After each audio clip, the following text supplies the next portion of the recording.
talkSPORT is your home of the transfer window as Mr. Deadline Day himself, Jim White, and our chief football correspondent, Alex Crook, bring you unrivalled coverage of the most hectic time in the football calendar. That's every Tuesday and Friday on the talkSPORT YouTube channel. Going for the man whose name is very difficult to pronounce, but let's have a go, because after all, this is what we're paid to do. Kweku Afari. That's pretty good, Jim. I'm probably nowhere near it. A lot of people in this room are laughing at that, and why shouldn't they? But I will laugh later. We know the boy we're talking about, don't we? The lad at Napoli. He can't miss. I wonder if he's going to be a target for slot.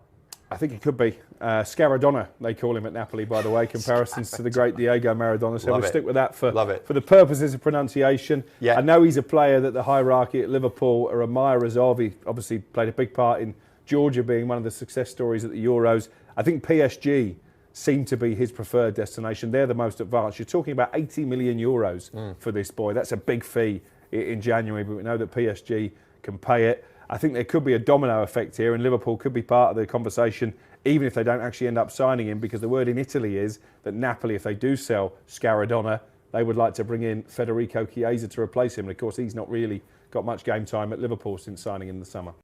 Scaradonna or Kvaradonna, that's what I've actually read. But Scaradonna might be because he's scary. I don't know. But listen, that's a fascinating podcast to tune into. We'll have all the very latest news for you. You can listen at your leisure. Search for the talkSPORT Transfer Notebook on the podcast section of our app. Plus, get more of the latest transfer rumours on our website, which is talksport.com. Joining us this morning to reflect upon the very latest news in this window is talkSPORT's very own Kweku Afari. How you doing, Kweku? Kweku! Morning, guys. How you getting on? Yeah, good. Yeah, we're very well, thank you. Before we sort of kind of delve into some of the stories making the headlines, the big story really is what was emerging from Manchester City yesterday, and Pep Guardiola revealing to talkSPORT that his captain, Kyle Walker, has asked to leave. He said to the club 2 days ago that he want to explore to go abroad. He want to finish his career in other place, and he asked 2 years ago, and I tried to convince him, the club convinced to stay. He signed the contract. It was really important. He won the last season the Premier League as a captain.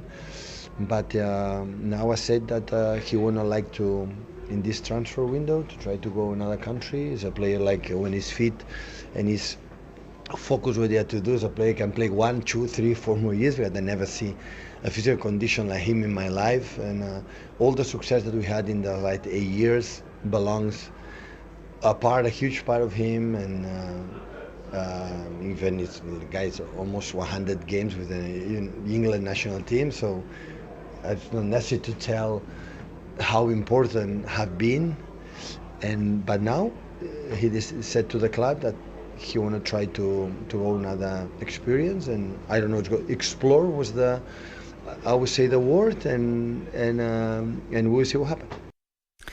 In some ways, it's sort of surprising, Kweku, because as much as we were all sort of thinking, oh, his legs have gone a little bit, and this is an ageing Manchester City team in some ways, I think people may have expected it was more going to be City trying to push him out rather than him going of his own accord. Yeah, in some ways it is surprising, in other ways it's not. Kyle Walker's future's been up for debate for the last couple of seasons. He admitted in 2023 that he came close to leaving City to join Bayern Munich, join up with his former Spurs teammate Harry Kane over there. He was linked with a move to Sheffield United a couple of seasons ago, and in the summer he was linked with a move to Saudi Arabia.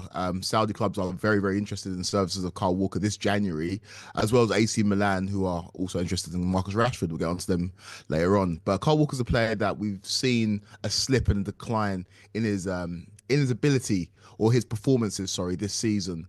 And Pep's right to outline how successful and how important he's been to Man City over his time at the football club. He's been worth every single penny since joining from Tottenham in 2017. He's won 6 Premier League titles, 2 FA Cups, 4 League Cups, the Champions League. And if this was Kyle Walker maybe 2 or 3 seasons ago, Pep might try and convince him to stay. But if you look at the decline in his form, the fact that City are looking to rebuild, it makes sense that Kyle Walker will leave the football club. We thought it'd be in the summer, but it looks like January could be the month. Kweku, are we looking at things behind the scenes? This is clear that why City have had a difficult season is because there's major decisions to be made at the club where you could say Ederson in goal, lost his place. You could say De Bruyne missing a lot of football. And then you obviously Kyle Walker. And we're gradually seeing now what's going to become the changes that are going to happen, why City have had a really dismal season from their respect. Yeah, those players you outlined have been so integral to success under Pep Guardiola. Ederson's been one of the 2 best keepers in the league, in my opinion, for the last 5-6 years. Kyle Walker's arguably the greatest right back in Premier League history. Kevin De Bruyne is arguably the greatest centre midfielder in Premier League history. And these are players that they come to their end at Man City. And this is the big challenge for Pep Guardiola. And I think, obviously, exclusively talking to talkSPORT following the Salford's game, people were surprised that he was so candid with the fact that Walker wants to leave. But he is well aware that this is a rebuild, and we've never seen him have to do a full rebuild at Man City. He's kind of been able to ride the same players through these successful periods. Alex Ferguson had to rebuild. Arsene Wenger had to rebuild, and this is Pep Guardiola's rebuild at Man City. So, and he knows he's going to do it without some of his most trusted lieutenants. And Kyle Walker is one of those players. And now the Pep's come out and said it publicly, I do think that he is going to leave this month. And to answer your question, Cass, I do think that that's a huge part of the reason why Man City seems so unsettled and their performance has been so poor this season.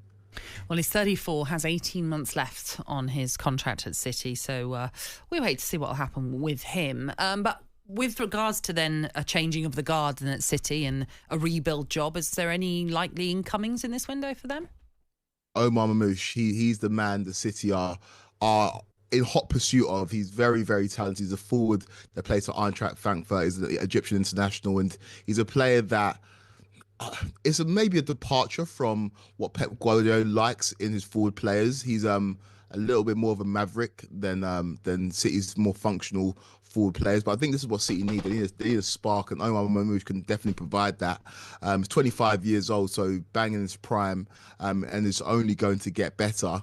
And City, they should be able to wrap this deal up within the next week or so. Talks are progressing very, very well, and the fees are suggested to be around anywhere between 60 to 70 million. So City will get this deal done, and he's a player that will reinforce their front line, because if you look at the performances from Doku, you look at the performances from Savinho, they haven't been good enough. And people can criticise Erling Haaland, but he's been isolated, and he still managed to get a decent amount of Premier League goals. If you add a player like Mamouche to the fold, maybe that can add that injection, that spark that can help secure City a place in the top 4, because we don't often see teams like City go and do big business in January. But let's be honest, their place in top 4 is in doubt. If you look at the form of teams like Nottingham Forest, you look at the form of teams like Chelsea, not the former teams like Chelsea, but the performances so far. City needs to make sure they're in Champions League next season, and bringing in a player like Mamouche will definitely help to secure that. Yeah, it seems quite strange, because it's like a different direction, because now he's got wingers that, you can remember even from when Barcelona and Thierry Henry talked about Pep Guardiola and not losing the ball and staying in positions even if he doesn't get it, that now he's got wingers that can lose the ball and get the ball a lot. So it's quite a different direction, isn't it, Kweku? It is a different direction, and people point to Jack Grealish and talk about how Jack Grealish kind of changed under Pep Guardiola. He was a bit more of a maverick at Aston Villa, and at City he was asked to retain possession and not lose the ball. I look at the best City team being the team that won the league in 2019, and you had Sterling and Sane out wide, and you had Aguero down the middle, and those were wingers that tried things, and those wingers that got on the end of things. I think there may be a return to that for Man City, as opposed to those wingers like when they played Bernardo out wide or Jack Grealish, who looked to retain possession as opposed to attack their fullback.